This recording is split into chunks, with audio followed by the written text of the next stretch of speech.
आजकल 4 बजे के बाद कंटिन्यू बारिश के हाल देख सकते हो गाइस।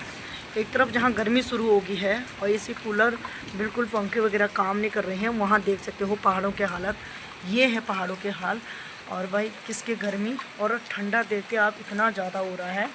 और बारिश देखो बाप रे, जहाँ मतलब थोड़ा बहुत बिजली कड़क रही है, थोड़ा बहुत भी कहीं पे बिजली वगैरह कड़क रही है तो सीधे यहाँ बाढ़ आ जा रही है, आपदा जैसे आ जा रही है, गाड़ गदेरे शुरू हो जा रहे हैं। तो देखो हमेशा 4 बजे के बाद आप देख सकते हो मौसम के हालात। और बारिश देखो इतनी ज़ोर ज़ोर की। परसों यहाँ बादल फटा, कुछ कल कहीं और फटा हुआ यहीं चमोली में कहीं। तो देखो भाई ये हालत हो रखे हैं पहाड़ों के।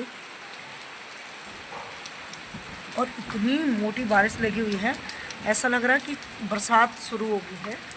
तो बाप रे, इतनी ओले भी गिरने लग गए हैं।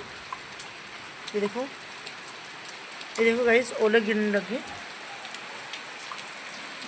इतनी मोटी बारिश देख सकते हो आप।